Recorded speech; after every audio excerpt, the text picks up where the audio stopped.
percaya Allah yang kekal, yang oleh sabda kita kenal. Bapa pencipta alam semesta, yang mengasihi manusia.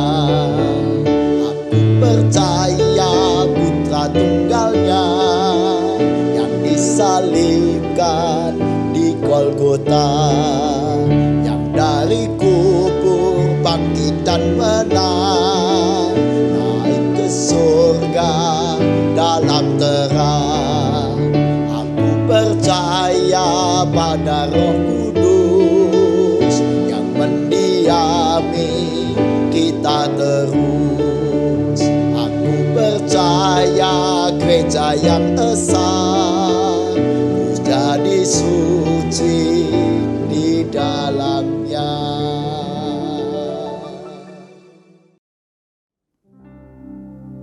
Shalom saudaraku, saya bersyukur karena kita dapat bertemu kembali dalam ibadah Inovatif Generation pada hari ini. Saya berharap saudara dalam keadaan yang baik, keadaan yang sehat, dan sukacita. Saudaraku, mari kita memulai ibadah kita pada hari ini dengan mengaku pertolongan kita adalah dalam nama Tuhan yang menjadikan langit dan bumi.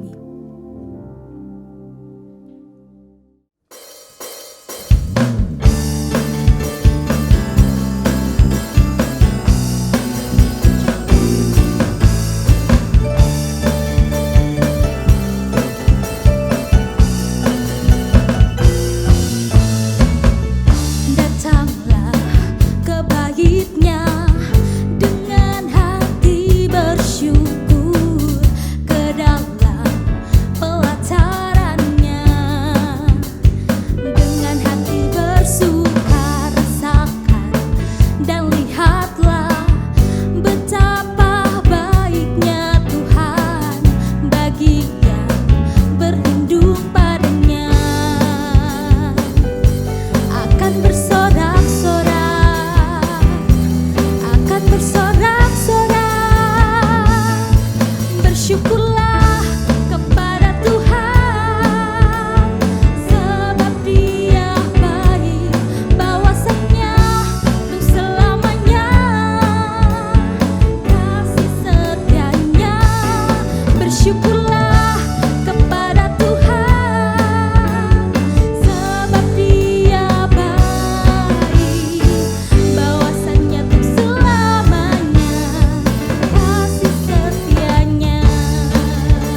Mari kita bersukacita menyambut berita anugerah sebagaimana yang tertulis pada 1 Yohanes pasal 4 ayat 10. Inilah kasih itu, bukan kita yang telah mengasihi Allah, tetapi Allah yang telah mengasihi kita dan yang telah mengutus anaknya sebagai pendamaian bagi dosa-dosa kita.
Mari saudara, sebelum kita membaca dan merenungkan firman Tuhan, mari kita berdoa.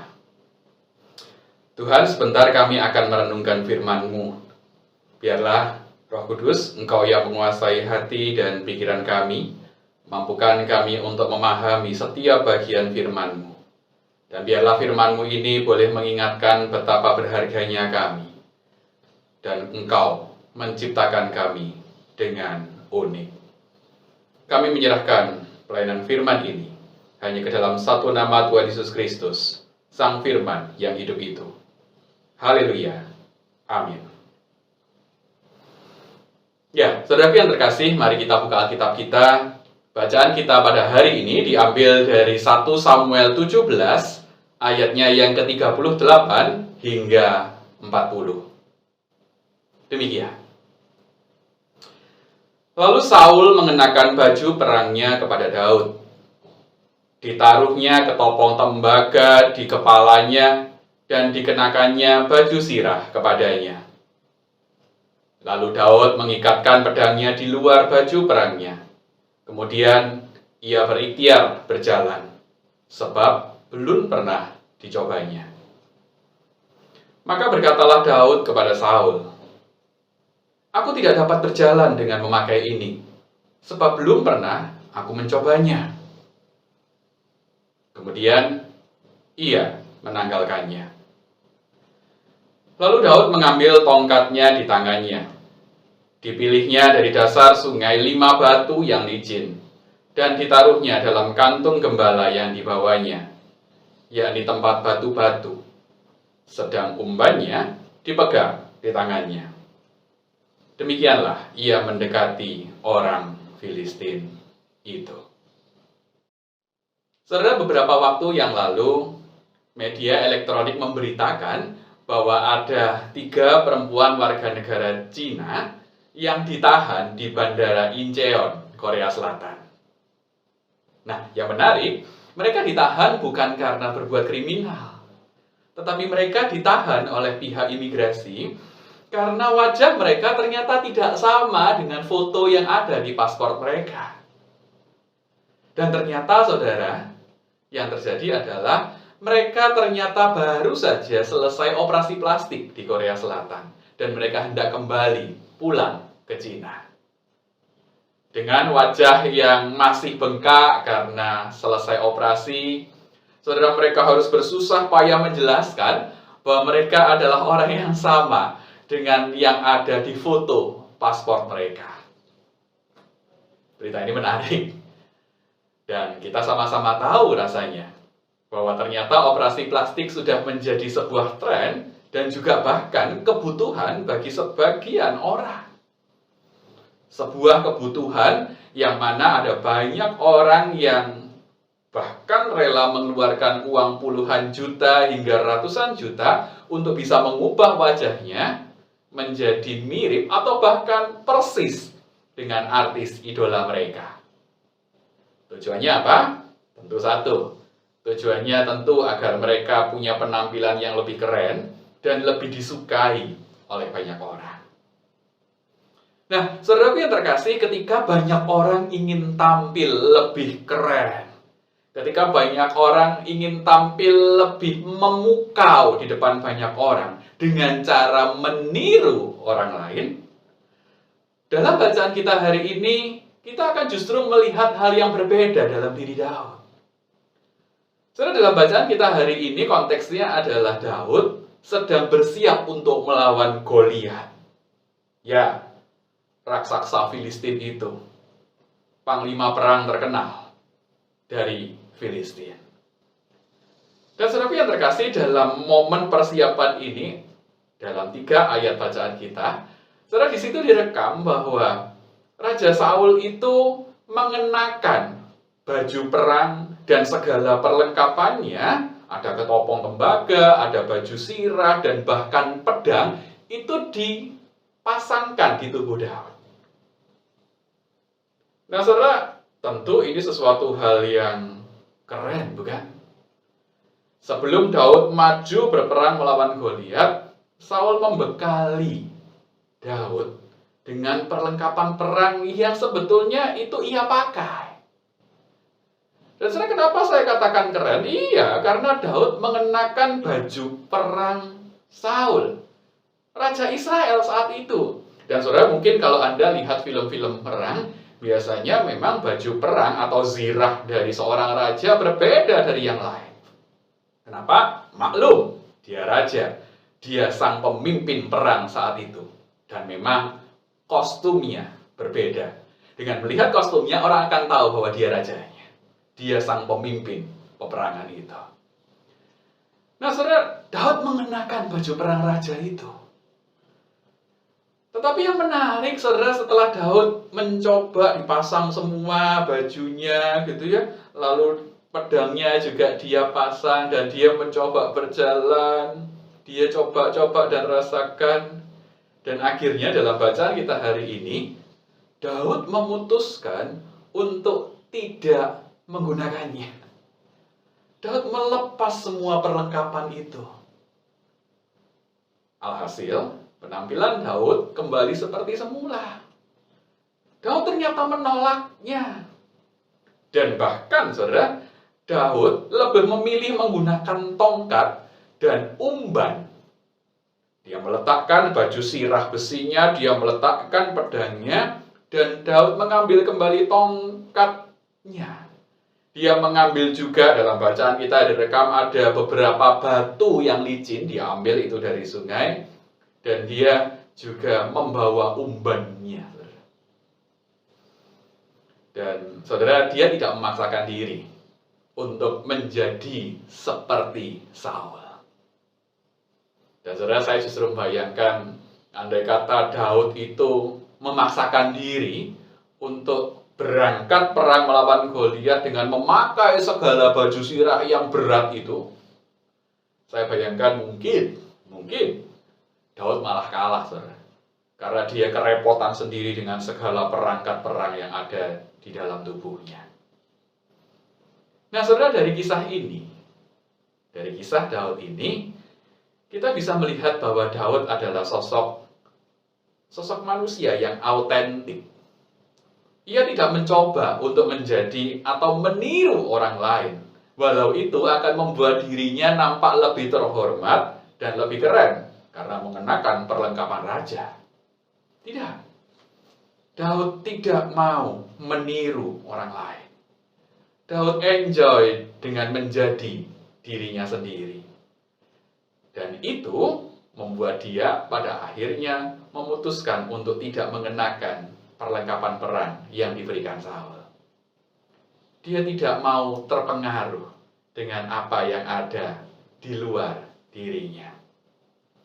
Ya, Daud adalah sosok yang autentik, sosok yang tidak palsu. Dia tidak meniru, dia genuine, original, asli, saudara. Dan itulah manusia autentik. Manusia yang bukan manusia jiplakan, bukan manusia yang tiruan, tetapi manusia yang mempunyai sikap dan pendiriannya sendiri. Nah, saudaraku yang terkasih, bagaimana dengan kita? Apakah saat ini kita sudah menjadi pribadi-pribadi atau manusia-manusia yang autentik, yang original, asli? Bukan manusia-manusia jiplakan, fotokopi dari orang lain. Bukan manusia-manusia yang hanya ikut-ikutan dengan orang lain. Lalu itu mengubah jati diri kita. Nah, saudara, kalau kita memang ingin menjadi manusia-manusia atau pribadi-pribadi yang autentik, hari ini paling tidak ada 3 hal yang perlu kita perhatikan. Agar kita itu menjadi pribadi yang lebih orisinil, gitu. Menjadi pribadi yang tidak perlu menjiplak atau ikut-ikutan dengan orang lain. Ada 3 hal. Yang pertama, saudara. Saudara, yang pertama adalah kenali dan terima dirimu. Saudara, Daud mengenali dan menerima siapa dirinya. Dia sadar bahwa dia bukanlah seorang yang bertubuh besar seperti Saul, yang tentu sanggup mengangkat baju sirah yang berat itu. Daud sadar kok, badannya kecil. Dan kesadaran ini yang membuat dia pada akhirnya menolak untuk mengenakan baju perang yang berat itu. Daud juga sadar bahwa dia juga bukanlah seorang prajurit yang terlatih untuk berperang. Yang tentu piawai bertempur menggunakan pedang. Dia sadar itu. Dia tidak punya kemampuan berpedang. Dia sadar bahwa dia hanyalah seorang gembala biasa yang setiap hari bertugas menggembalakan ternak-ternaknya. Dan kesadaran ini membawa dia pada sebuah pilihan untuk menggunakan tongkat dan umban yang memang itu menjadi pegangan sehari-harinya. Ketimbang dia memegang pedang yang panjang, berat, dan tajam itu, yang dia tidak menguasai cara pakainya. Oleh karena itu, saudara, walaupun saat itu Daud menghadapi seorang prajurit terlatih, Goliat, itu tidak serta-merta membuat dia juga lalu sok-sokan, lalu tampil juga sebagai seorang prajurit. Tidak. Dia tetap mempertahankan jati dirinya sebagai seorang Daud, sang gembala ternak. Nah, bagaimana dengan kita? Bagaimana dengan Anda? Sudahkah Anda mengenali dirimu? Nah, saudara, kita perlu mencari dan mengetahui apa yang menjadi kelebihan serta kekurangan kita. Penting itu mengenali diri. Kenali aspek-aspek yang ada dalam dirimu. Kenali apa-apa saja yang telah Tuhan karuniakan dalam dirimu. Baik itu kemampuan-kemampuan tertentu atau juga karakter-karakter tertentu. Itu Tuhan sudah beri di dalam diri kita masing-masing. Dan saudara, kita bisa melakukan pengenalan diri itu dengan banyak cara. Cara yang paling sederhana saya bayangkan adalah Anda bisa mengikuti tes-tes tertentu itu. Misal, ada tes kecerdasan, ada tes minat, bakat, tes karakter, kepribadian, dan banyak tes-tes yang lain. Di situ, kita bisa mengenali, oh, aku ini kayak begini ternyata. Atau cara yang juga lebih mudah dan tidak perlu keluar biaya, saudara, Anda bisa bertanya dengan orang-orang terdekat Anda, dengan orang tua Anda, dengan saudara Anda, dengan sahabat Anda, atau teman-teman Anda. Anda tanya, menurut kamu ini, aku ini sosok yang kayak apa? Dan saudara, pada umumnya orang-orang terdekat Anda akan mengenal Anda dan bisa mengidentifikasi siapa Anda. Pakai sesama Anda untuk cermin buat Anda. Melihat, aku ini siapa. Dan saudara, tentu, setelah kita mengenali diri kita, jangan lupa, hal pertama yang harus kita lakukan adalah terima dirimu. Ya, terima dirimu. Ini penting. Karena orang pertama yang seharusnya bisa menerima dirimu, ya, adalah dirimu sendiri. Terima segala kelebihan dan kekuranganmu. Dan saudara, satu hal yang perlu kita sadari dan ingat adalah, saudara, namanya manusia, dan selama masih mengaku manusia, siapapun itu, dia pasti punya yang namanya kelebihan dan kekurangan. Gak ada manusia itu isinya kelebihan semua, tanpa kekurangan, tidak ada. Demikian juga sebaliknya, tidak ada manusia yang isinya hanya kekurangan saja, tanpa kelebihan, tidak ada, saudara. Itu satu paket, ada kelebihan, ada kekurangan. Nah, kalau memang Anda punya kekurangan-kekurangan tertentu, itu lumrah. Jadi tidak usah panik. Tidak usah bingung, itu lumrah, terima dulu segala kelebihan dan juga kekurangan. Dan jangan pernah mencoba untuk menjadi sempurna. Saya ulangi sekali lagi, jangan pernah mencoba untuk menjadi sempurna. Saudara, ada sebuah ungkapan yang menyatakan demikian. Don't try to be perfect, but try to be better.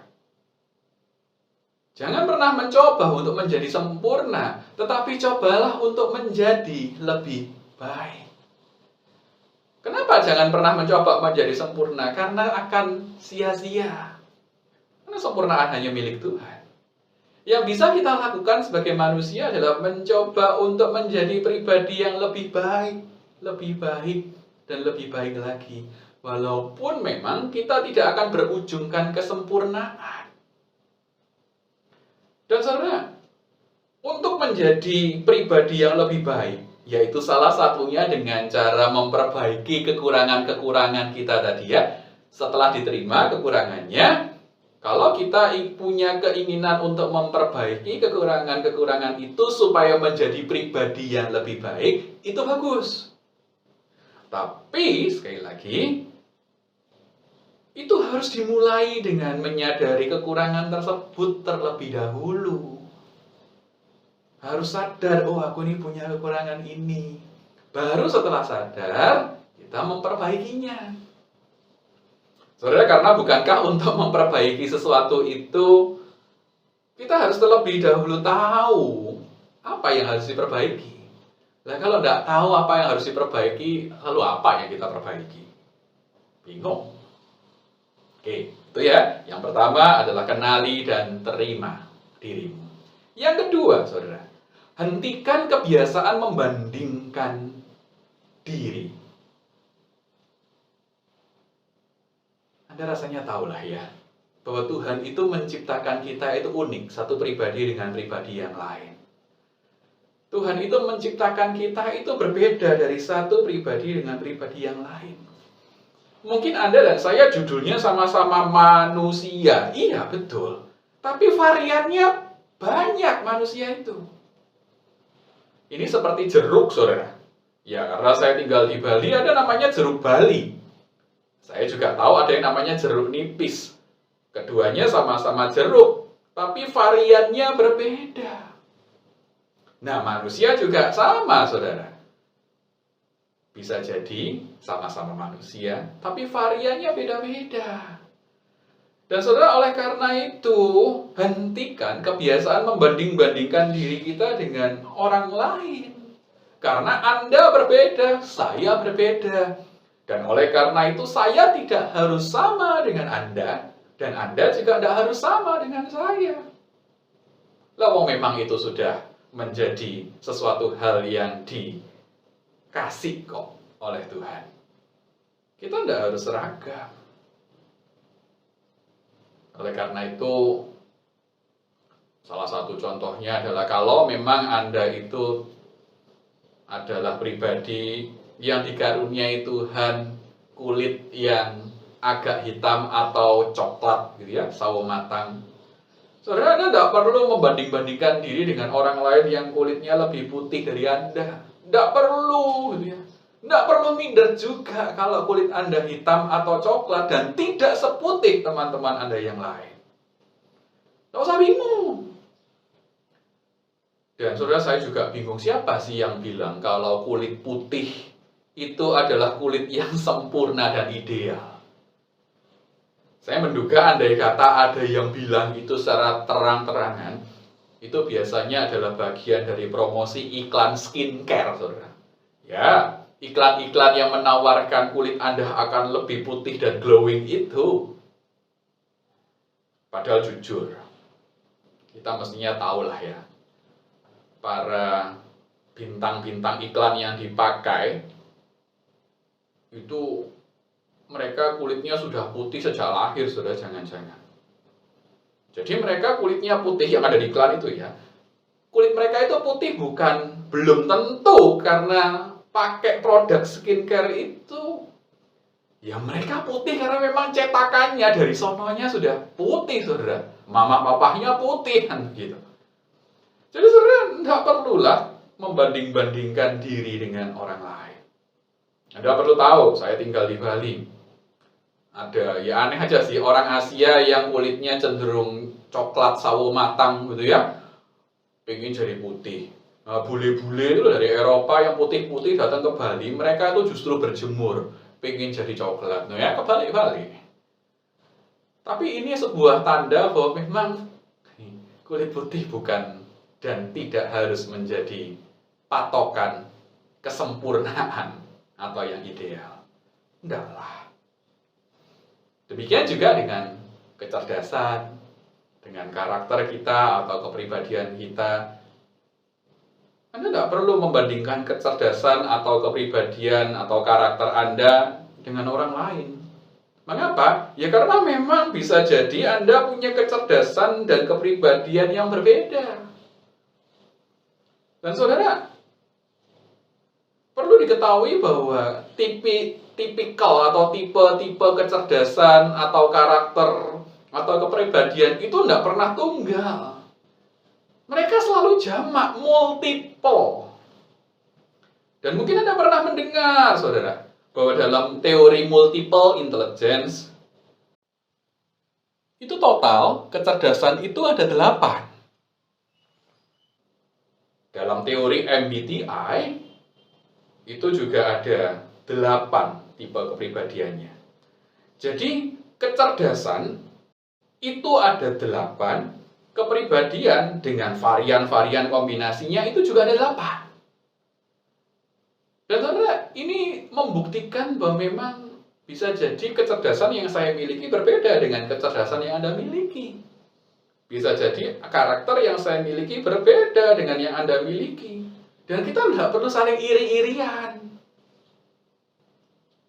Oleh karena itu, yang kedua, hentikan kebiasaan membanding-bandingkan diri Anda dengan orang lain. Oke. Yang terakhir, ketiga. Pilah perkataan orang lain. Saudara, gini, mendengar apa yang orang lain katakan kepada kita itu memang baik ya. Dan saya tidak sedang ingin mengajarkan Anda untuk tutup telinga dari perkataan orang lain, tidak. Mendengar apa yang orang lain katakan itu memang baik.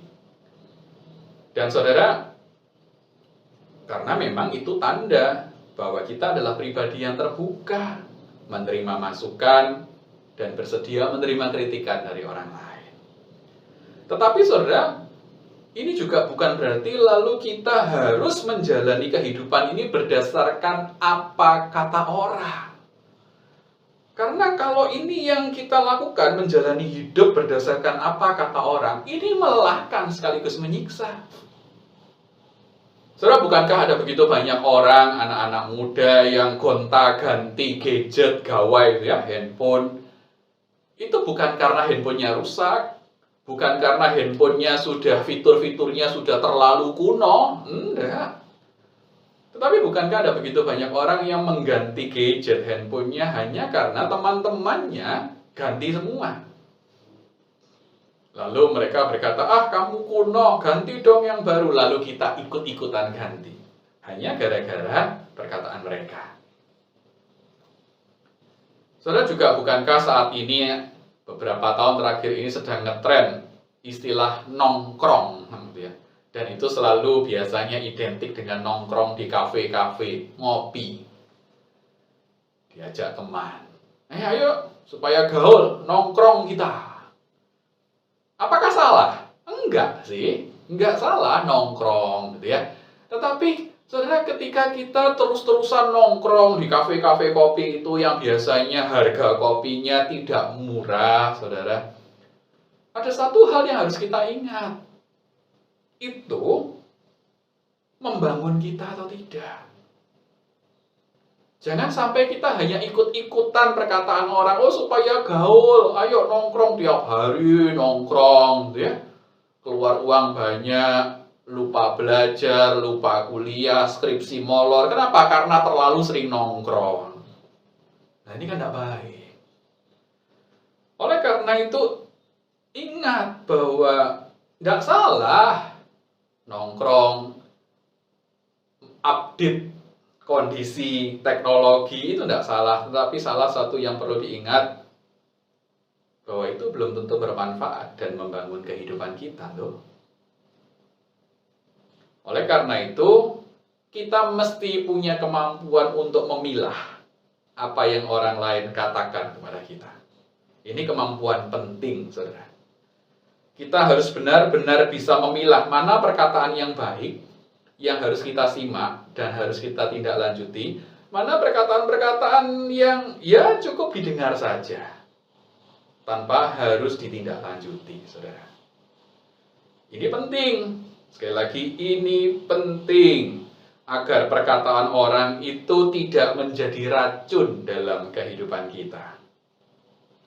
Saudara, Mark Manson, dalam bukunya yang berjudul Sebuah Seni untuk Bersikap Bodoh Amat, menarik ya judulnya, itu mengingatkan pada kita bahwa dalam hidup ini ada kalanya kita harus bersikap bodoh amat untuk beberapa hal.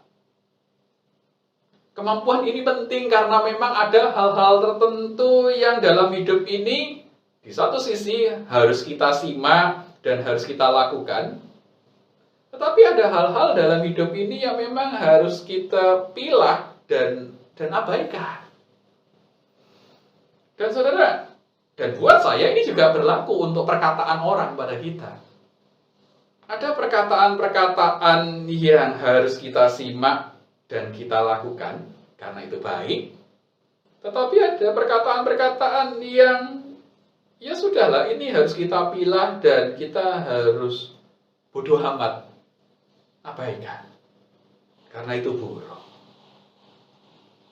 Itu yang ketiga ya, pilah perkataan orang lain. Nah saudara, biarlah dengan ketiga tips itu, kenali dan terima dirimu, hentikan kebiasaan membandingkan diri sendiri dengan orang lain, pilah perkataan orang lain. Biarlah dengan tiga hal ini, kita bisa terus berlatih untuk menjadi manusia-manusia yang lebih otentik dan original. Tanpa perlu fotokopi atau menjiplak orang lain. Hargailah apa yang telah Tuhan berikan dalam dirimu. Dan tentu saja, jadilah versi yang terbaik dari dirimu. Selamat menjadi manusia-manusia otentik. Tuhan memberkati. Amin. Mari kita berdoa. Tuhan, kami bersyukur bahwa Engkau telah menciptakan kami dengan unik. Oleh karena itu, mampukan kami untuk juga hidup dengan unik. Untuk mengenali, menggali setiap potensi-potensi yang ada dalam diri kami. Dan juga boleh belajar menerima segala kekurangan yang ada pada diri kami. Dan biarlah kami boleh bertumbuh menjadi manusia-manusia yang original. Manusia-manusia yang bertumbuh dan menjadi versi terbaik dari diri kami. Dan tentunya, mampukan kami juga untuk boleh mengekspresikan diri kami secara positif, tanpa harus melukai dan menjadi batu sandungan untuk sesama kami. Itulah doa dan permohonan kami, Tuhan. Di dalam nama Tuhan Yesus Kristus, kami berdoa dan memohon. Haleluya. Amin. Mari kita bersama-sama menaikkan doa syafaat kita dan doa persembahan kita. Mari kita berdoa. Tuhan Allah Bapa dalam surga, terima kasih kami membawa semua pokok-pokok doa kami Tuhan, secara khusus untuk bangsa negara kami. Tuhan berkati di dalam pengelolaan, di dalam menata ekonomi maupun juga kesehatan karena pandemi COVID ini Tuhan. Tolong Tuhan mampukan pemerintahan negara kami untuk melakukan semuanya ini dengan baik, dengan pertolongan-Mu, sehingga masyarakat Indonesia boleh tetap bertahan dengan kondisi yang ada ini dan bisa melepaskan dari semua beban ekonomi maupun beban pandemi. Tuhan memberikan kebijaksanaan pada pimpinan negara kami, juga kepada kami semuanya. Juga berkati Tuhan untuk warga masyarakat yang sedang sakit, untuk semua yang sedang dalam proses pemulihan, kiranya Tuhan menolong dan memberkati. Begitu juga Tuhan dengan keadaan kami satu persatu Tuhan dalam pergumulan kami saat ini, baik pergumulan ekonomi, pergumulan rumah tangga, pergumulan pendidikan, pergumulan pasangan Tuhan. Kami mohon kiranya Engkau menolong kami, menolong di dalam kami boleh mendapatkan jalan, mendapatkan hikmat yang daripada Tuhan di dalam kami melangkah. Begitu juga kami berdoa, menyerahkan persembahan kami Tuhan. Kiranya apa yang sudah kami kumpulkan boleh menjadi berkat untuk kemuliaan nama Tuhan di dalam pelayanan di tempat ini. Berkati tangan-tangan yang terulur untuk boleh memberikan, untuk juga Engkau memberkati sehingga kami semuanya boleh hidup dan dengan penuh pengucapan syukur, dan kiranya hidup kami boleh kami persembahkan menjadi kemuliaan, untuk kemuliaan nama Tuhan. Terima kasih Tuhan Yesus, kami menyerahkan doa syafaat kami dan doa persembahan ini hanya di dalam nama Putra Tunggal-Mu, Tuhan Yesus Kristus. Amin. Mari kita mempersembahkan hidup kita dengan mengingat 2 Korintus pasal 8 ayat 12. Sebab jika kamu rela untuk memberi, maka pemberianmu akan diterima kalau pemberianmu itu berdasarkan apa yang ada padamu, bukan berdasarkan apa yang tidak ada padamu.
Pegang selalu janji Tuhan, jangan lupakan walau siang atau malam. Enyahlah takut atau bimbang, Tuhanlah pemilik hidupmu. Hidupku bila badai hidup menerpamu dan cobaan pun datang mengganggu, hanya satu janji harapanmu, ya janji Tuhanmu pegang teguh. Biar gunung-gunung pun beranjak, serta bukit-bukit pun bergoncang, kasih dan setia dari Tuhan kan melindungimu tetap teguh, kan melindungimu tetap teguh, kan melindungimu tetap teguh.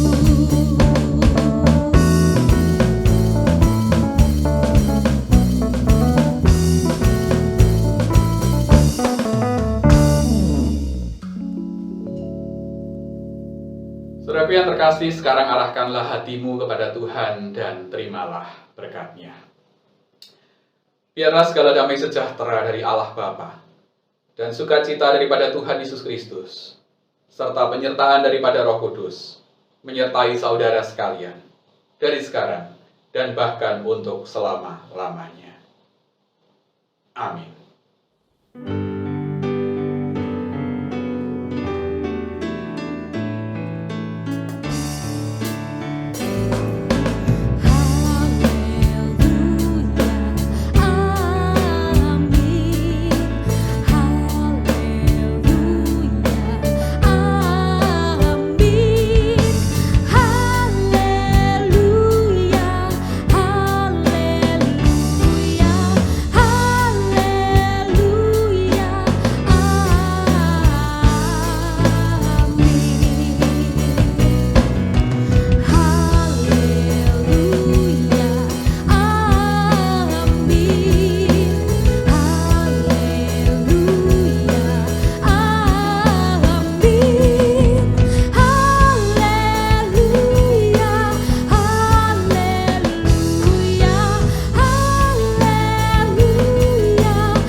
Selamat melanjutkan ibadah dalam kehidupan kita masing-masing, dan sampai bertemu kembali dalam ibadah Innovative Generation selanjutnya.